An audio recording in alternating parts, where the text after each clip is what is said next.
jurnal, yang eliminasi, yang balik ya. Jadi di sini kenapa harus dieliminasi? Karena yang pertama tidak menggambarkan keuntungan yang sesungguhnya bagi kelompok usaha secara keseluruhan dengan anak-anak atau dengan ibu ya.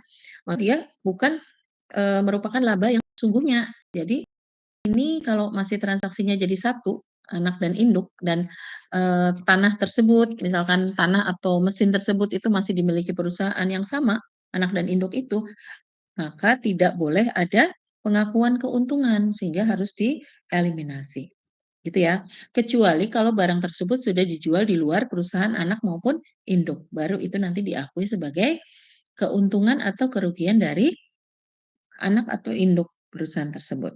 Nah, yang kedua, belum terrealisasi melalui transaksi dengan pihak eksternal. Jadi batasannya adalah kalau belum dijual ke pihak eksternal, maka transaksi itu harus dieliminasi. Oke ya. Kemudian penyesuaian eliminasi laba yang tidak terrealisasi pada aset tetap ini akan memiliki kemiripan dengan penyesuaian atas persediaan namun tidak sepenuhnya identik. Jadi agak-agak mirip ya dengan jurnal persediaan penyesuaian, tapi ini kalau eliminasi kan berarti membalik ya, mengnolkan sehingga transaksi misalkan tadinya investasi dalam tanah kreditnya apa ke laba, nah nanti dibalik, labanya di debit, kreditnya investasi. Jadi itu adalah mengeliminasi, mengnolkan transaksi, oke ya. Nah, di sini untuk laba persediaan yang belum terrealisasi akan terkoreksi sendiri pada 2 periode akuntansi. Sebaliknya, laba aset, tetap akan mempengaruhi laporan keuangan hingga aset tersebut dijual ke pihak eksternal. Jadi dia baru bisa mengakui laba kalau sudah dijual ke pihak eksternal seperti yang tadi saya sampaikan, ya. Nah, di sini prinsip akuntansi yang digunakan apa? Nah, menurut PSAK 65 ya, pernyataan standar akuntansi keuangan ini adalah standar kita yang juga mengadopsi IFRS 10, International Financial Reporting Standard ya. Standar akuntansi keuangan internasional, kita adopsi juga di sini untuk laporan keuangan konsolidasian, kelompok usaha diperlakukan sebagai suatu entitas ekonomi, ya. Sehingga ini fokus pada kalimat ini ya, transaksi antar perusahaan ya harus dieliminasi agar laporan konsolidasi tidak mencerminkan laba fiktif. Ini ya. Ini kenapa kok kita harus melakukan eliminasi? Alasannya adalah karena transaksi antar perusahaan itu tidak mencerminkan laba yang fiktif. Ada laba tapi sebenarnya laba antara anak dan induk, hartanya ya segitu-gitu saja. Gitu ya. Jadi kesimpulannya adalah kita tidak mengakui laba sepanjang transaksinya dilakukan interperusahaan dan belum dijual keluar perusahaan. Gitu ya. Jadi nanti kalau sudah dijual keluar perusahaan baru boleh kita akui. Itu konsepnya, diingat-ingat dulu, nanti kita akan lanjutkan dengan contohnya. Nah, ini adalah dampak ya, dampak terhadap konsolidasi di sini untuk laba yang belum terrealisasi di sini akan menggelembungkan laba bersih kelompok. Jadi di sini kalau kita mengakui laba, nanti akan menggelembungkan laba bersihnya. Nilai asetnya akan meningkat secara fiktif hanya di atas biaya perolehan historis. Jadi dia karena transaksinya ibu dan anak saja, nggak hanya pengakuan saja, maka itu akan meningkat tapi apa ya, tidak terlihat nyata ya. Kemudian pajak tangguhan dapat timbul jika laba belum terrealisasi diakui sementara menurut laporan pajak. Nah, dampaknya adalah pada laporan pajak. Kenapa? Laporan pajak tangguhan ini akan muncul kalau ada laba yang belum terrealisasinya diakui oleh perusahaan. sehingga dia juga akan dikenakan pajak. Padahal pajak itu antara anak dengan induk, induk dengan anak, nggak ada transaksi menambah nilai, tidak ada, ya. Nah, maka persyaratannya tadi adalah transaksi antar perusahaan harus dieliminasi agar laporan konsolidasi tidak mencerminkan laporan fiktif dan baru diakui apabila sudah dijual kepada pihak eksternal. Nah, gitu ya. Nah, di sini untuk jenis aset ya, kita lihat ya dampak terhadap laporan konsolidasian ini kalau jenis asetnya di sini persediaan, maka koreksi labanya ini adalah koreksi jangka pendek dalam 2 periode akuntansi, ya. Kemudian ya 2 kali ya, 2 tahun ya. Jadi realisasinya ini saat dijual ke pihak eksternal. Nah, kemudian untuk aset tetap sendiri itu koreksi jangka panjang. Jadi bertahun-tahun dia akan, diklaim sebagai depresiasi atau penyusutan ya. Nah, kemudian, realisasinya adalah saat digunakan dan, saat digunakan ini waktu yang digunakan ini habis atau dijual keluar grup. Nah, ini yang akan, dilakukan ya pada, laporan keuangan konsolidasian. Nah, kita ke aset tetap yang tidak dapat disusutkan. Tadi kita akan membahas ada 4 hal ya. Yang pertama, itu adalah aset tetap yang dapat disusutkan dan aset tetap yang tidak dapat disusutkan. Masing-masing itu adalah ada transaksi downstream dan upstream. Jadi kita punya 4 transaksi. Yang pertama, transaksi aset yang tidak dapat disusutkan yang dilakukan oleh induk perusahaan kepada anak perusahaan. Aset, transaksi antar perusahaan ya, anak dan induk, terkait dengan aset yang tidak dapat disusutkan untuk transaksi upstream, penjualan antara anak ke induk. Bisa dipahami ya? Ya. Di di dipandang-pandang dulu. Jadi ada 2 transaksi, transaksi untuk aset yang tidak dapat disusutkan dan transaksi atas aset yang dapat disusutkan. Masing-masing, aset yang tidak dapat disusutkan ini terbagi menjadi 2 transaksi. Yang pertama adalah transaksi dari induk ke anak, yang satu dari anak ke induk. Oke ya. Ya, kita lihat satu persatu. Jadi untuk tujuan pembelajaran terkait dengan aset yang tidak dapat disusutkan di sini, mahasiswa, diharapkan memahami perlakuan akuntansi untuk laba antar perusahaan pada aset seperti tanah dan hak, hak paten yang tidak berwujud ya, intangible asset, yang tidak diamortisasi. Nah, di sini untuk konsepnya apabila aset tetap yang ditransfer adalah aset yang tidak disusutkan atau non-depreciable asset seperti tanah atau aset yang tidak berwujud dengan umur manfaat tidak terbatas, maka laba atau rugi yang timbul dianggap belum terrealisasi bagi entitas konsolidasian.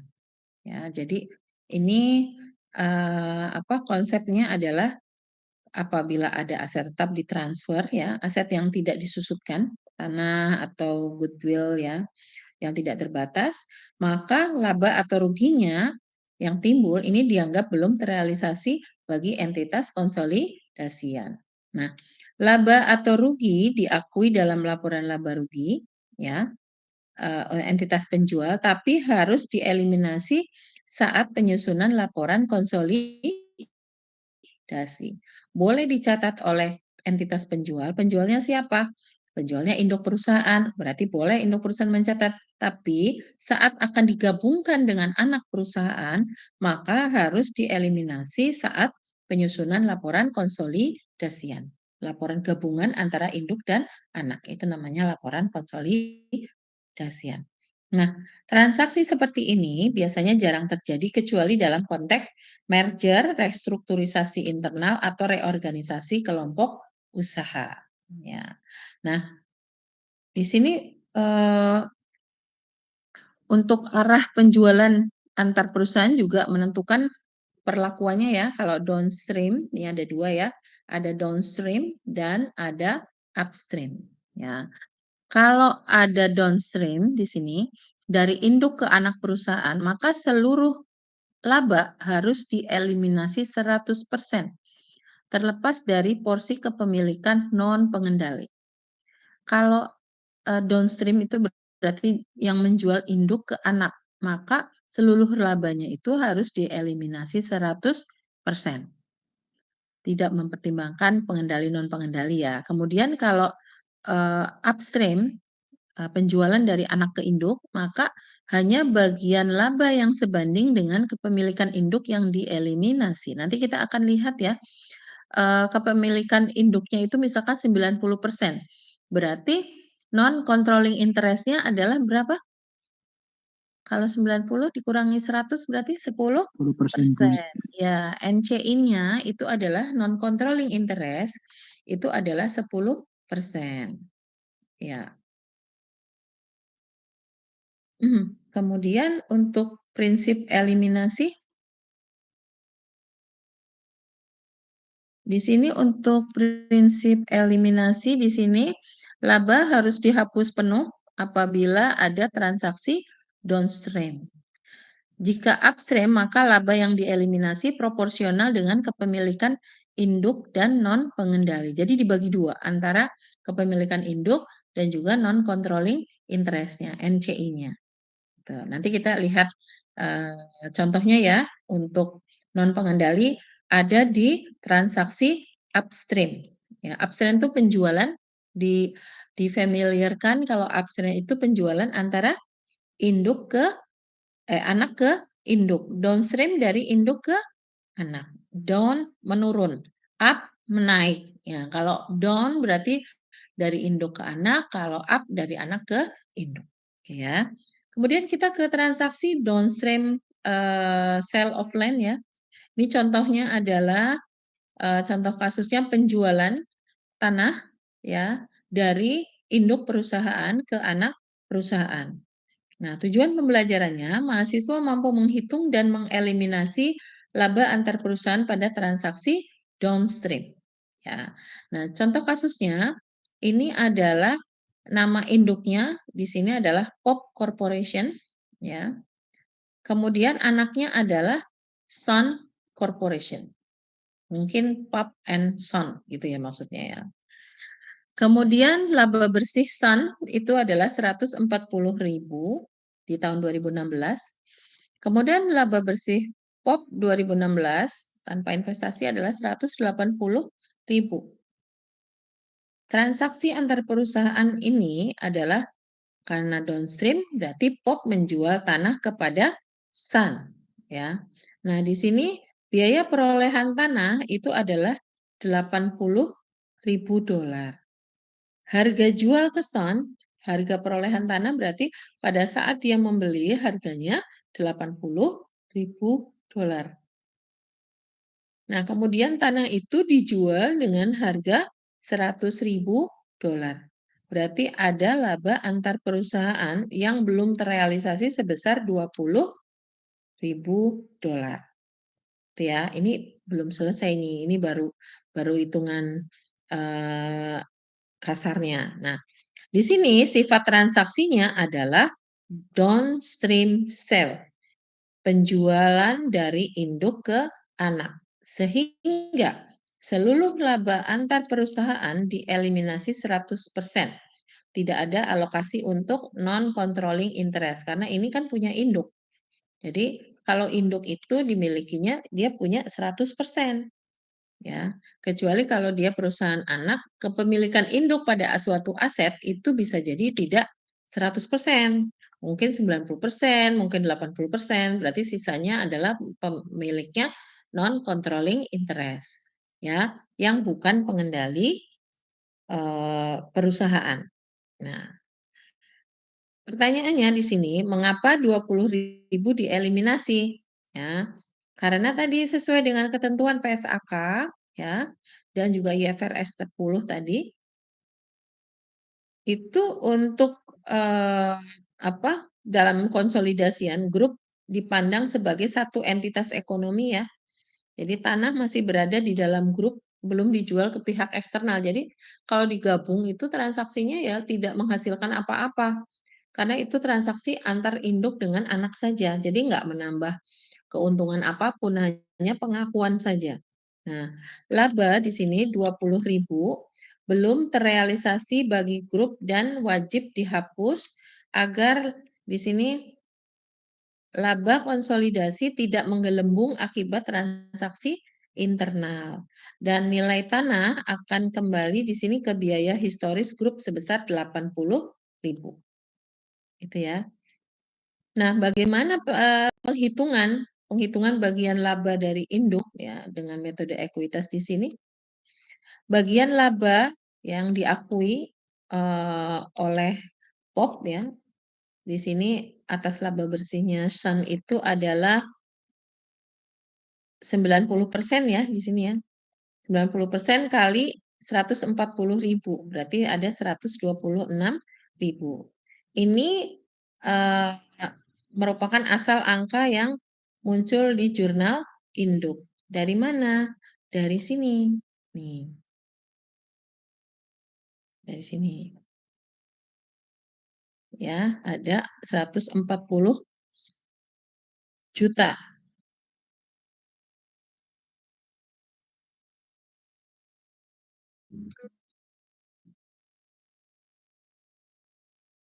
Jadi ini ada di sini ya, ada Sun Corporation dimiliki POP 90%, laba bersih Sun 140.000. Jadi dengan melihat kepemilikan ini, maka laba bersih yang diakui oleh induk perusahaan adalah 90% kalikan dengan 140%. Ini ya. Nah, sehingga muncul di jurnal induk adalah investment in Sun 126.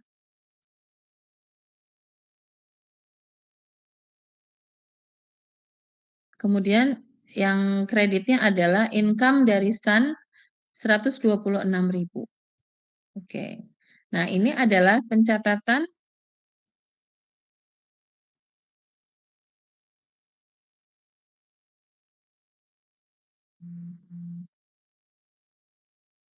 ini adalah pencatatan gross pendapatan investasi sebelum penyesuaian intercompany gitu ya. Nah, kemudian jurnal eliminasinya di sini ini adalah tadi menghapus laba antar perusahaan dan kembalikan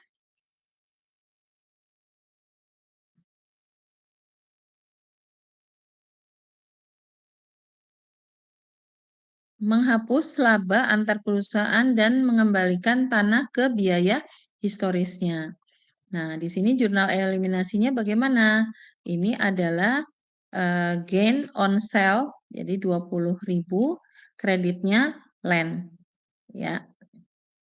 Sehingga di sini laba fiktifnya akan hilang, gitu ya. Laba fiktifnya hilang karena landnya dikredit.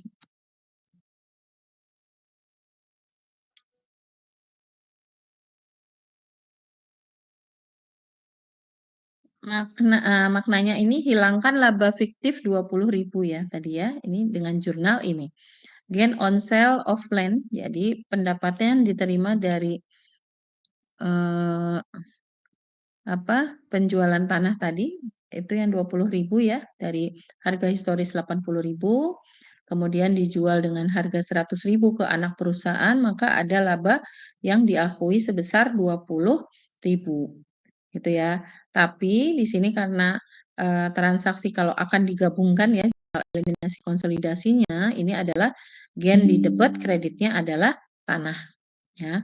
Kan kalau kita beli kan tanah di debit ya, kreditnya adalah kas. Nah, sekarang kalau kita mau menghapus laba, maka berarti kita akan kreditkan gain on net sale ya, on sale of land. Jadi pendapatan yang diperoleh dari penjualan tanah ya, keuntungan kreditnya adalah tanah 20.000. Kemudian yang B ini Ini adalah menyetel untuk dampak laba internal dari pendapatan investasi induk. Di sini ada income from Sun 20.000, investment in Sun 20.000. Sehingga jurnal ini memiliki artinya apa? Jadi untuk mengurangi pendapatan investasi yang sebelumnya terkontaminasi oleh laba internal dan menyelaraskan saldo investment dari anak perusahaan agar berbanding terbalik dengan equitance pada laporan konsolidasi ya. Karena di sini downstream tidak ada penyesuaian ke non controlling interest. Jadi labanya itu seluruhnya 100% karena transaksinya adalah transaksi penjualan induk ke anak. Itu akan berbeda dengan anak ke induk gitu ya. Nah, tampilan kertas kerja di sini itu seperti apa ya kalau konsolidasian? Nah, kita lihat konsolidasi itu adalah di bagian terakhir, kolom terakhir nih ya, konsolidasi. Ini tampilan, dari kertas kerja konsolidasi berarti tanah tadi, tanahnya ini, 100.000 di anak ya, konsolidasiannya tetap 80.000. Jadi aslinya kan tanahnya induk 80.000 nih, dijual ke Sun 100.000. Jadi sekarang kan Sun punya 100.000. Tapi di sini harus ada eliminasi ya. Eliminasi untuk apa? Untuk konsolidasi di sini, untuk mengurangi tanah. Konsolidasinya dari mana?